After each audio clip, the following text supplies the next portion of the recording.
बहुत ज़्यादा पढ़ा लिखा हूँ नहीं, तो वो बोलती थी कि एकर बाप नचनिया रहल तो इहो गायके होई। छाया मैं अपना पहला गुरु अपने पिता को ही मानता हूँ।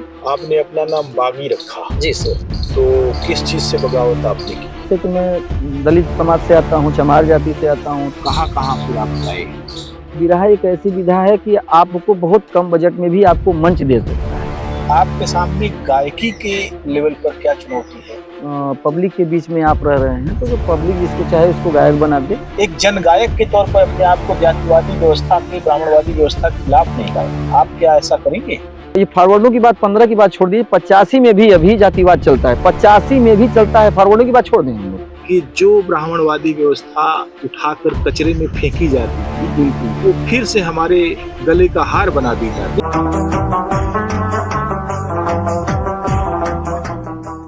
जिस जमाने में बिरहा का यंत्रीकरण नहीं हुआ था, उस जमाने में बिरहा का जलवा कुछ और था, लेकिन दुर्भाग्य यह है कि यंत्रीकरण न होने से हम नहीं जान पाते हैं कि पहले किसकी आवाज़ किस तरह की थी। यह बात केवल जनश्रुतियों के ज़रिए से ही पता लगती है कि कोई गायक कैसे आलाप लेता था, कैसे गाता था और कैसे वह लोगों के बीच में अपना झंडा गाड़ता था।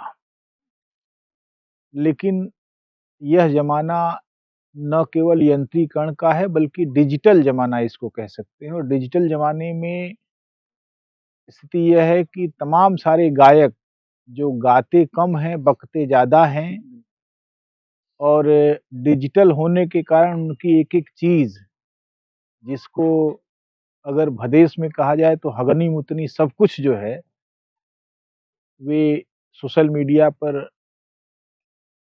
प्रसारित करते हैं और लोग उनके बारे में जानते हैं। एक जगह जाते हैं, 9 तरह की सूचनाएँ प्रचारित करते हैं। दूसरा संकट इस रूप में है कि डिजिटल ज़माने में बिरहा स्वयं मंच के लिए मोहताज होता जा रहा है। बहुत कम मंच रह गए हैं जहाँ बिरहा होता हो। इसलिए आज के गायक अगर जेन्युइन तरीके से अपनी कला का प्रदर्शन करना चाहते हैं, तो उनके सामने सबसे बड़ा सवाल मंच का है कि वे जनता के बीच कितना पहुँचेंगे, कैसे मुकाबला होगा, क्योंकि आजकल जिस तरह के मुकाबले हो रहे हैं, उनमें कई ऐसी चीज़ें आ गई हैं जो बिरहा से बिल्कुल इतर हैं। मसलन कई गायक और गायिकाएँ अब नाचने लगे हैं और नाच को लेकर जनता के बड़े हिस्से में यह बात आ गई है कि बिरहा पहले फूहड़ बना दिया गया, अब नाच कूद कर इसको और विकृत कर दिया जा रहा है। लेकिन बिरहा तो बिरहा है, अपनी गति से चलता है और नए-नए गायक उसमें आ रहे हैं। वे क्या कर रहे हैं, किन स्थितियों का सामना करना पड़ रहा है उनको और किस तरीके से अपने को आगे बढ़ा रहे हैं, उस क्रम में गहनी के एक युवा गायक सूबेदार बागी से हम रूबरू हैं। सूबेदार बागी अभी नई उम्र के गायक हैं और अच्छा गा रहे हैं। तो हम उनसे जानते हैं कि कब से उन्होंने गाना शुरू किया, कैसे गाना शुरू किया और उनके गुरु और उनके कवि लोग कौन हैं और कहाँ तक उनकी नाव चली जा रही है। सूबेदार बागी जी, बहुत-बहुत स्वागत है आपका। धन्यवाद सर आपको। सूबेदार जी, बताइए मुझे कि आपका जन्म कब हुआ था और कहाँ पढ़ाई-लिखाई आपकी हुई?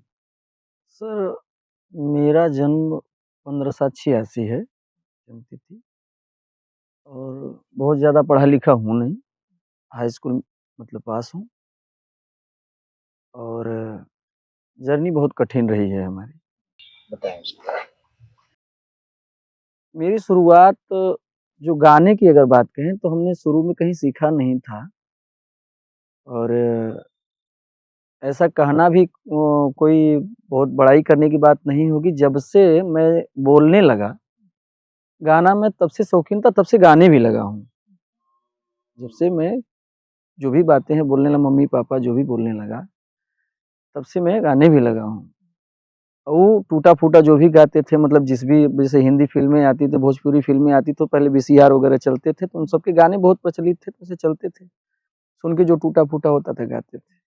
तो हमारे पिताजी सुने, 2-4 बार सुने, उनको लगा कि अरे यार ये तो गा रहा है। तो मैं तो जानता नहीं, लेकिन जैसे गाँव में होते हैं, जैसे हमारे पिताजी 4 भाई थे और 4 भाइयों में सबसे छोटे थे, तो मेरी जो बड़ी मम्मी थी, बड़की माई जिनको लोग बोलते हैं, तो वो बोलती थी कि एकर बाप नचनिया रहल त इहो गायके होई। कुछ ऐसा था। हालाँकि अभी तक मेरी हिम्मत नहीं हुई कि मैं पिताजी से पूछूँ कि क्या आप नाचते थे? तो आपके पिताजी क्या करते थे और उनके बारे में थोड़ा बताइए? जी, मेरे पिताजी शुरू से ही मतलब उस ज़माने की परिस्थिति बताते हैं जिस समय कपड़े अच्छे पहनने को नहीं मिलते थे और एक लंगोट पर लोग अपना पूरा जीवन ऐसे बिताते थे। उस समय परिस्थिति जब नाज़ुक हुई तो हम लोग बगल में गाँव एक ठो है पलहीपट्टी के पास भैठोली, वहाँ रहते थे वे लोग। तो पैसे का बड़ा अभाव रहता था, तो किसी ने बता दिया कि चलो हम तुमको काम लगा देते हैं। हमारे पिताजी अपनी जर्नी बताते थे। वो चले गए वहाँ चौका घाट के पास, उधर कहीं बड़ी बाज़ार कुछ ऐसे है। तो उधर गए और मुसलमानों के यहाँ जाकर के बुनकर का काम सीखने लगे और शुरू से लेकर लास्ट तक वो बुनकर का ही काम करते थे। बीच में उनकी जर्नी जैसी भी रही, समय मिलता रहा होगा तो अपने कला का प्रदर्शन करते रहे होंगे। क्या वो भी बिरहा गाते थे? जी, बिरहा नहीं गाते थे। जैसा मैंने पहले बता दिया, हमने तो देखा भी नहीं है, लेकिन मेरी बड़की मम्मी जैसे लोग बताती थी कि वो लवंडा थे, नाचते वगैरह थे। भौजाइयाँ आमतौर पर मजाक में भी कुछ बातें जी, लेकिन जहाँ तक लगता है, हालाँकि मेरी हिमाकत नहीं हुई कि मैं पूछूँ, लेकिन मुझे लगता है कि नहीं, वास्तव में मेरे पिताजी एक डांसर थे। हाँ, कभी-कभार मेरी मम्मी ने भी बताया है। अभी तक मैंने उनसे नहीं पूछा है, हालाँकि उन्होंने मुझे बहुत सिखाया। मैं अपना पहला गुरु अपने पिता को ही मानता हूँ। उन्होंने मुझे गाने के बारे में बहुत कुछ सिखाया है। तो आप सब जब एकदम तय कर लिया आपने कि आपको बिरहा गाना है, तो जी। कब से आपने? बिरहा गाना तो मैंने तय नहीं किया था और गाता था, अलग बात है। मुझे ये पता नहीं था कि मैं बिरहा गाऊँगा, लोकगीत गाऊँगा, क्या गाऊँगा। लेकिन जो भी गाने सुन लेता था, कुछ दिमाग में बैठ जाता था, तो मैं गाने लगता था। तो जब बिरहा की विधा की जो बात आई, तो एक यहाँ जन विकास समिति के माध्यम से हमारे गुरुजी है सोनी पटेल जी हैं, वो और 1-2 लोग और जन विकास समिति के माध्यम से वो लोग जाते थे गाँव-गाँव में, मतलब ऐसे लोगों को तराशते थे, खोजते थे, जो लोग थोड़ा इसमें रुचि रखते हों। तो इन्हीं के माध्यम से मुझे ये मतलब शौक आया कि मैं अभी बिरहा गाऊँगा और उसके बाद मैंने उनको अपना गुरु माना और उन्होंने ही मुझे बिरहा गाना सिखाया। आपने अपना नाम बागी रखा। जी सर। तो किस चीज़ से बगावत आपने की? जी, इसमें बहुत बड़ी तो कोई कहानी नहीं है। मैं किसी के यहाँ काम करने जाता था, ऐसे कि मैं दलित समाज से आता हूँ, चमार जाति से आता हूँ, तो लोग अपने नाम के आगे कुछ ना कुछ लगाते हैं। ताकि दलित का वो हाँ, जैसे कोई सिंह लगाता है, कोई पटेल लगाता है, तो कोई यादव लगाता है, तो मेरे दिमाग में एक बात आई कि सारे लोग कुछ ना कुछ लगाते हैं। सूबेदार कुमार लगाना कुछ अटपटा लग रहा था। फिर मैंने लगा दिया सूबेदार बागी, वहाँ से मेरा नाम फेमस हुआ। बढ़िया नाम है आपका सूबेदार बागी और उससे एक गंभीरता का भी पता चलता है। बिल्कुल सर। तो कहाँ-कहाँ फिर आप गाए? गाने के लिए जो बिरहा का मंच है, बिरहा के मंच में मैं अभी बनारस जिले से बाहर नहीं गया हूँ। लेकिन लोकगीत और म्यूज़िशियन से जैसे होता है क्लासिकल वगैरह, वो गाने के लिए मैं बिहार तक गया हूँ, इधर भदोही वगैरह, इधर इन सब एरिया में मैं गा चुका हूँ, सोनभद्र तक। क्या गाते क्लासिकल में मेरे हाँ, गुस्से जाते हैं। हैं? सुगम। ठीक है, तो आप सबसे ज़्यादा रवाँ कहाँ होते हैं? बिरहा में या क्लासिकल में? नहीं, जो दौर चल रहा है सर ना, दौर देख कर के आदमी मतलब विचलित हो जाता है कि किस क्षेत्र में जाएँ, है ना? कभी ये लगता है कि एक बिरहा एक ऐसा विधा है कि अगर आपका लगाव है बिरहा में या संगीत से ज़रा भी लगाव है, तो बिरहा एक ऐसी विधा है कि आपको बहुत कम बजट में भी आपको मंच दे सकता है। और क्लासिकल या लोकगीत वगैरह, भोजपुरी वगैरह जो आजकल गाने चल रहे हैं, वैसा अगर आपको पोजीशन बनाना होगा, तो वो बहुत महँगी चीज़ है और बहुत लोग करवा नहीं पाते हैं। कंसर्ट का बहुत महँगा है। जी, और वहाँ अगर करवाते भी हैं लोग, तो अगर हम कह रहे हैं कि अगर 25 या 50,000 1 लाख खर्चा भी करेगा आदमी, तो फेमस कलाकारों को बुलाता है, लोकल कलाकारों को कौन बुलाएगा? तो इसलिए हम लोगों के लिए बिरहा बहुत बढ़िया मंच है। ये अभी जो स्थिति है जी सर। बिरहा की एक सबसे बड़ी खासियत ये है कि 21वीं शताब्दी तक आते आते बिरहा ने जी तमाम सारे ऐसे कलाकारों को मंच पर ला के खड़ा किया जो अलग अलग समुदायों से, जातियों से और समाजों से आते हैं। बिरहा में भेदभाव इस रूप में नहीं है कि किसी जाति का की बकौती बिरहा नहीं रह गया जी और दूसरी चीज ये है कि जिसके अंदर प्रतिभा है जी बिरहा के श्रोता उसको हाथों हाथ उठाते हैं जी बिल्कुल। वो, क्योंकि यह कोई संस्थागत रिकॉग्निशन का मामला नहीं है, ये जनता के बीच में रिकॉग्निशन का मामला है। जनता जिसको सुनती है अगर उसको लगता है कि अच्छा गायक है तो उसको हाथों हाथ उठा लेते हैं। 10-12 साल पहले ओम प्रकाश दीवाना नाम के एक गायक शुरू हुए और आज ओम प्रकाश दीवाना एक अच्छा नाम बन गया है। ओम प्रकाश ने अपनी एक शैली भी बनाई और अपनी चेतना की भी एक जगह उन्होंने बनाई और जेन्युइन तरीके के बिरहा गाते हैं, कांड गाते हैं तो भी जेन्युइन तरीके से कांड उठाते हैं। कुल मिला के ये है कि उनको जनता ने हाथों हाथ उठाया और शिखर पर पहुंचाया। आज वे मुकाबले के कलाकार। बिल्कुल बिल्कुल। आपको भी जनता अपने हृदय में बिठा देगी यदि उसको ये लगा कि बागी उसके गाने गा रहे हैं। क्योंकि आज का सवाल जो है मैं जब करता हूँ तो उसमें बिरहा में जो बिरहेतर चीजें आ गई हैं कि बिरहा नहीं गाना है, बकवासबाजी करनी है और समय बदल रहा है, समय के साथ बिरहा कुछ और होना चाहिए, लेकिन बिरहा वही पुरानी परिपाटी पर फुहड़ तरीके से नई जो चीजें आ रही हैं उसको फुहड़ तरीके से गा रहे हैं। बहुत सारी चीजों को तोड़ मरोड़ कर ले आके पेश कर रहे हैं, तो उसमें नहीं होगा, ऐसा मुझे लगता है। आपके सामने गायकी के लेवल पर क्या चुनौती है कि आपको लगता है कि अगर ये बात होती जी तो मैं ज्यादा बड़ी पवेलियन पर खेलता हूँ? गायकी के लेवल पर अभी भी जैसा आपने बताया कि ऐसा कुछ नहीं है कि जैसे पब्लिक के बीच में आप रह रहे हैं तो जो पब्लिक जिसको चाहे उसको गायक बना दे, जिसको चाहे फर्श से अर्श तक उठा दे। लेकिन मेरे सामने जहाँ तक मैं समझता हूँ और गायकों को देखा हूँ, जैसे आपने अभी नाम लिया कि ओम प्रकाश दीवाना एक बहुत बड़ा नाम है आज की जगत में, देखा जाए बिरहा जगत में तो। लेकिन कभी-कभी ओम प्रकाश दीवाना जी के सामने भी जातिवाद का उनको भी सामना करना पड़ जाता है मंचों पर। कभी-कभार उनको भी सामना करना पड़ जाता है। और रही बात ये कि आपकी अगर आर्थिक स्थिति ठीक है और आप दिलो-जान से उसी पर उतर जाएँ कि नहीं मुझे गाना ही है, केवल बिरहा ही गाना है या जो भी गाना है, तो आप उसमें सफलता की बुलंदियों को ज़रूर छुएँगे। परिस्थिति आपकी ठीक-ठाक होनी चाहिए। हाँ, जैसे अभी एक आपने बड़ा अच्छा ये कहा और मैं ऐसे पूछता भी हूँ सवाल लोगों से, जाति का व्यवहार जो है, तो चाहे रामाशीष पासवान हो चाहे और दूसरे कलाकार हो, वो कहीं न कहीं उनको रहता है। बरसाती राजभर ने भी अपनी बातचीत में ये वो किया और काशीनाथ जी जो काशी पासी के नाम से जाने जाते हैं, तो उन्होंने इस नाम को देने को लेकर भी ऐतराज जताया कि उनका नाम काशीनाथ है लेकिन उनको लोग काशी पासी कहते हैं। अच्छा। तो जाति की पहचान है वो उनकी निम्नता को दिखाने के लिए या कहिए कि उनको हिकारत के नजरिए से देखने के लिए करते हैं। लेकिन एक चीज मैं देखता हूँ, संकट एक ये है कि लोक गायकों में इतने सारे लोग हैं, बड़ा भारी भारी नाम है, लेकिन लोक गायकों ने कभी भी इस सवाल को जनता का सवाल नहीं बना दिया।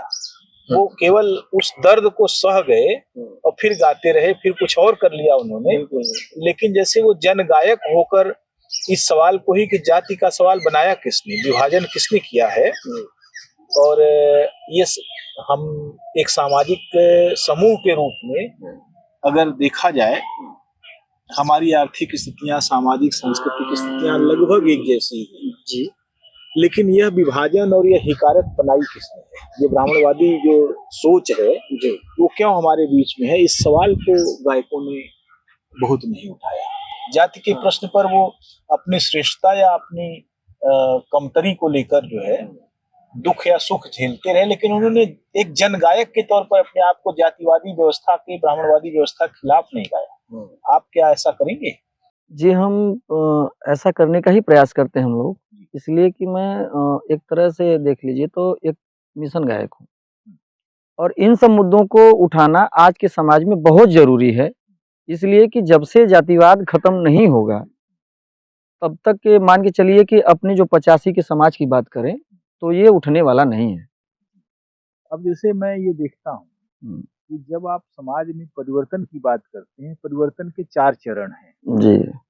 आर्थिक, हुँ, सामाजिक, हुँ, सांस्कृतिक और राजनीतिक। हुँ, इन चारों बिंदुओं को अगर अपनी मुक्ति का केंद्र नहीं बनाएँगे आप बिल्कुल, बिल्कुल। और इन चारों में अगर अपने भीतर और अपने बाहर के माहौल से अ, गैर बराबरी को, ब्राह्मणवाद को, हुँ, वर्णवाद को खत्म नहीं करेंगे, हुँ। तब तक कोई विकास नहीं होने वाला है। तब तक जो है लोग उसी में लिथड़े रहेंगे, उसी में अच्छे या बुरे बनते रहेंगे, लेकिन वो बात नहीं रहेगी। हमें सर तोड़ा ऐसे गया है ना, तोड़ा ऐसे गया है कि आप यादव हो जाओ, आप कुम्हार हो जाओ, आप चमार हो जाओ, तो ऐसे तोड़ दिया गया है कि इन लोगों को एक होने में बहुत वक़्त लग जाएगा।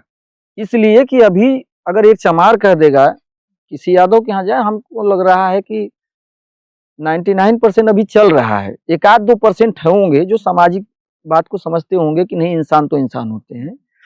नहीं तो ये फॉरवर्डों की बात 15 की बात छोड़ दीजिए, 85 में भी अभी जातिवाद चलता है। 85 में भी चलता है, फॉरवर्डों की बात छोड़ दें हम लोग। जैसे मैं आपको बताऊँ कुछ बिरहा के इतिहास की छानबीन अगर आप करिए, जी। तो बिहारी के बहुत सारे जो शिष्य हैं अलग-अलग जातियों के हैं। उसमें बिल्कुल, बिल्कुल। ब्राह्मण से लेके हाँ। राजभर और हाँ, हाँ। बिंद और गुरमी और क्या बोलते हैं, भर सब लोग हैं। सभी लोग हैं। ठीक है। गायकों में सारी जातियों के लोग हैं। मसलन मैं आपको अभी पिछले दिनों की घटना बताऊं, बाला राजभर एक महान गायक अच्छा। हैं बलिया के, और उनका जमाना था, अब लगभग 85-90 के आसपास वो हैं। जब रामदेव को बनारस में लोग गायकों ने बंद कर दिया कि अब उनके साथ कोई नहीं गाएगा, क्योंकि वे आंधी तूफान की तरह आए थे और गाते थे, तब बाला राजभर ने उनके साथ गाया और फिर बाद में तो खुल गए। रामदेव ने पूरा इतिहास बनाया, बालाजी ने भी अपना इतिहास बनाया। बालाजी ने अपने बहुत सारे शिष्य बनाए, जिसमें मैंने ज्ञात तौर पर उन्होंने बहुत सारे यादव गायकों का सपोर्ट किया, जिसमें काशी एमएलसी, अच्छा, सपा के एमएलसी भी हैं, पहले बसपा के थे, और उन्होंने इस बात की उम्मीद रखी कि जब यश भारती सम्मान मिलेगा तो हमको भी मिलेगा, और उन्होंने अपने शिष्य पर विश्वास करके वह अपने फार्म उन्होंने दे दिए उनको, और फार्म उनका फेंक दिया गया, ऐसा बताया उन्होंने। तो मैं ये भी देखता हूँ कि इसके अलावा दलित दलित कवि अगर है तो उसने गैर दलित गायकों को अपने बच्चों की तरह पाला पोसा। बिल्कुल। अगर गैर दलित कवि है तो उसने दलित गायक को भी अपने बच्चों की तरह पाला पोसा। ये जातिवाद उस रूप में नहीं है, नहीं। लेकिन हमारे समाज की जो पूरा जो वातावरण है वो है गड़बड़। बिल्कुल बिल्कुल गड़बड़ है। आपसे मुझे दिलचस्पी 2 कारणों से आप में मुझे बनती दिख रही है। एक तो यह है कि आप थोड़े सचेत व्यक्ति दिखते हैं मुझे। जितना आपका विस्तार है उसमें आपके पास अपने जमाने को समझने की एक कुवत है आप में।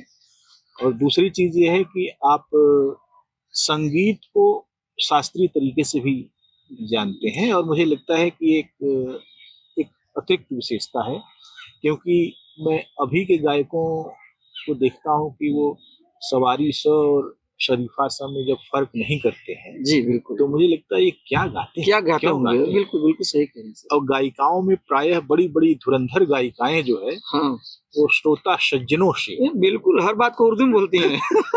आप सही कह रहे हैं। तो ये जो चीजें हैं ये बहुत गड़बड़ है, बहुत गड़बड़ है। और मुझे लगता है कि इसमें एक सवाल मेरा यही है कि ये जमाना हमारा अभी लगातार इस तरह का हमारे सामने जमाना है कि जो ब्राह्मणवादी व्यवस्था उठाकर कचरे में फेंकी जा रही थी, बिल्कुल वो फिर से हमारे गले का हार बना दी जाती बिल्कुल बिल्कुल बनाया जा रहा है। तो एक गायक के रूप में आप कैसे मानते हैं, क्या चाहते हैं कि कैसे होगा ये कि उसको फिर से कमजोर किया जाए और अपने लोगों को मजबूत किया जाए और अपने समाजों के भीतर ये जो गलीज मानसिकता है जी उसको कैसे दूर किया जाए? देखिए, अगर एक गायक के माध्यम से या एक लेखक के माध्यम से आप चाहेंगे कि समाज में जो कुरीतियाँ हैं ये खत्म होनी चाहिए, तो गायक तो अपने गीतों के माध्यम से ही चाहेगा, प्रयास करेगा कि ये खत्म हो। लेखक भरपूर प्रयास करेगा कि हम अपनी लेखनी में वही चीज़ डालें जो समाज के लिए एक अच्छा संदेश बनकर जाए के। तो गायकों लेखकों के पास एक यही हथियार है। इसके बाद अगर देखा जाए तो गायकों या लेखकों के पास कोई हथियार है नहीं।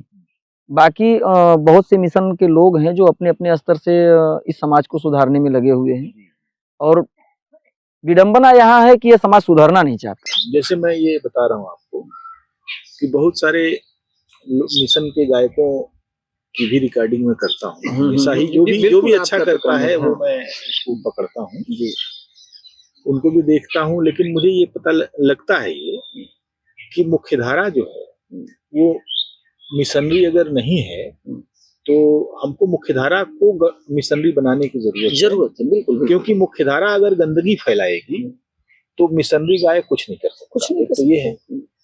दूसरी चीज जो मुझे लग रहा है कि इधर बीच मैंने ये भी देखा कि मिशनरी गायक जब मंच पर आता है तो मंच के हिसाब से अपने आप को ढालने लगता है। बिल्कुल बिल्कुल बिल्कुल। और जो मिशनरी नहीं है सामान्यतः उनमें भी मैं देख रहा हूँ कि ऐसी धार्मिक प्रवृत्तियां बढ़ गई हैं जिनका कोई मतलब नहीं है। अब जैसे वो इतने तरह के भजन गाता है और इतनी देवी और देवताओं का उसने आविष्कार कर लिया है कि मुझे लगता है ये गाता ही क्यों है। वो दलित हो, गैर दलित हो, ब्राह्मण हो, कोई भी हो, माने इतनी देवियां हैं जो हमारे दिमाग में एक ने भी सावित्रीबाई फुले का गाना नहीं गाया। बिल्कुल बिल्कुल सही कह रहे हैं आप। एक ने भी फूलन देवी का गाना नहीं गाया, जबकि वो विद्रोह की महान देवी है जिन्होंने अपने साथ हुए अन्याय का प्रतिकार बंदूक उठा किया।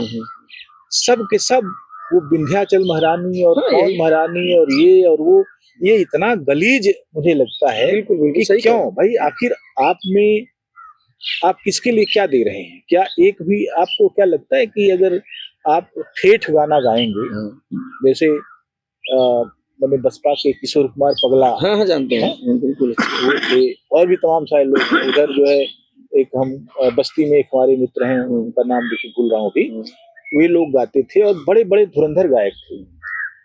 काशी भगत अनपढ़ थे यहाँ बनारस में, उनके जो लड़के हैं सामू भगत वो भी गाते हैं, ऐसे कबीर को गाते हैं, रैदास को। मैंने अनेक गायकों को रैदास के पद दिए कि भाई इसको गाओ, बिल्कुल, उनको लय नहीं मिल पाई, उनको लय नहीं मिली। हमने कहा इतना बड़ा कवि जो है जी जी बनारस में दूसरा कोई नहीं है। बाद में कबीर आए हैं साथ में, हैं? कबीर ने बिल्कुल एक ही फर्क है, कबीर सांप्रदायिकता के विरोध में बहुत बड़े कवि हैं, लेकिन जाति व्यवस्था को लेकर रैदास ने जितना रगड़ा है ब्राह्मणवाद को उतना किसी में कुवत नहीं है। तो मैंने कहा इनको गाओ और नहीं गा पा रहे हैं। तो कैसे, क्या आपको लगता है कि कभी इन लोगों, इन कवियों के उसमें जाना चाहिए, या जैसे दूसरे तमाम सारे लोग कवि हैं उनकी रचनाओं को गाना चाहिए, कभी लगता है आपको? जी देखिए, जैसे रैदास की आपने बात कही, कबीर दास की बात कही, उस युग में संत रविदास थे, ऐसे तमाम हाँ ऐसे तमाम जो कवि जी हैं ये लोग, तो अपने समय के ये लोग अपने लेखनी के माध्यम से, अपनी कविताओं के माध्यम से जो भी लिखते थे, ये समाज को, मैंने अभी आपने पूछा ना कि समाज को कैसे धारा से जोड़ा जाए जिससे कि यह समाज सुधर जाए, तो वे लोग अपने समय में लिख कर ही समाज को सुधारने का काम प्रयास कर रहे थे। अब जैसे कबीर साहब कहते हैं कि पाणे बूझ पियो तुम पानी, और फिर उसके बाद पूरे पद में ये कह रहे हैं कि जिस मिट्टी के घड़े में तुम पानी पीने जा रहे हो, कहाँ किस गंदगी वाली जगह से लाई गई मिट्टी से बना है, उसमें कितने चराचर जीव और सब का सब मांस मज्जा लगी हुई है, पहले उनका निस्तारण करो। और रैदास कहते हैं कि दुनिया में कुछ भी शुद्ध नहीं है, जब शुद्ध नहीं है तो तुम कैसे शुद्ध हो गए? वो पूरा खारिज करते हैं इस चीज को, और बिरहा में ये चेतना नहीं आ रही। मुझे लग रहा है ऐसा कि आप जैसे अगर गायक इस बात की तरफ सोचें कि अशुद्ध और पाखंडी समाज को ध्वस्त करने के लिए आपकी आवाज एक बड़ी ताकत है। बिल्कुल बिल्कुल, आपकी चेतना एक बहुत बड़ी ताकत है। हाँ। और भले ही कम जगह मिले, लेकिन जहां मिले तो वही गाएंगे, दूसरा कुछ नहीं गाएंगे, ऐसा मुझे लगता है। बहरहाल हम आपसे लगातार बातचीत करते रहेंगे। आपने समय दिया और मुझे लगता है कि आप में वो स्पिरिट है कि आप समाज को कन्वे करने वाला, समाज को संबोधित करने वाला वह गीत लेकर आ सकते हैं, जन गायक हो सकते हैं। और जन गायक होना बहुत जरूरी है इस समय, क्योंकि लोक गायकी को अश्लीलता और फूहड़पन से इतना ज्यादा लोगों ने भर दिया है कि उसकी सफाई करने के लिए, जैसे कहते हैं कि सुनामी आता है समुद्र में, तो सारी गंदगी बह के समुद्र में चली जाती है। बिल्कुल उसी तरीके से करने की जरूरत है। बहुत बहुत धन्यवाद। नमस्कार। मैंने अपनी माँ के ऊपर एक वंदना लिखा है, और वंदना ये था कि मोरी मैया हो,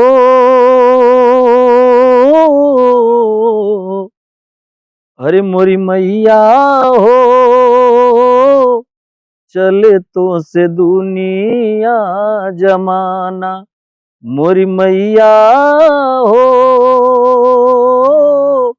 चले तो से दुनिया जमाना। नहीं अनधान चाही, नहीं बागबान चाही, बेटा बेटियान मोल खजाना। एक माँ अपने पति से ही कहती है, हमें दुनिया का धन दौलत न चाहिए, हमार बेटा बेटी हमारा अनमोल खजाना है। वही लिए माँ की स्तुति भइल कि अरे नहीं अनधान चाही, नहीं बागबान चाही, बेटा बेटियान मोल खजाना, मोरी मैया हो, चले तो से दुनिया जमाना, कि मोरी मैया हो, चले तो से दुनिया जमाना। अरे माई हो कबीर जी के महिमा गवलू, हे माई, अगर तोहरे कोख से अगर ना जन्मल होतन ऐसन ऐसन महापुरुष तो आज तक केहू का नाम ना गवात। जितना भी धुरंधर बहिना बुद्धा से लेके योद्धा तक सब कोख से जन्मल हो, पाखंडवाद से खिलाफ होके गीत लिखल गई कि अरे माई हो कबीर जी के महिमा गवलू, संत रविदास सर पे ताज बांधवलू, संत रविदास सर पे ताज बांधवलू। अरे तो हई भगवान बाड़ू, अवनी आसमान बाड़ू, तो हई भगवान बाड़ू, अवनी आसमान बाड़ू, तोहरे बिना दुनिया बेगाना, कि मोरी मैया हो, चले तो से दुनिया जमाना, कि मोरी मैया हो, चले तो से दुनिया जमाना। हमारे गुरु लोग का छाप होता है, अरे गुरुवर मोहाल हरी बंस कर जोरी।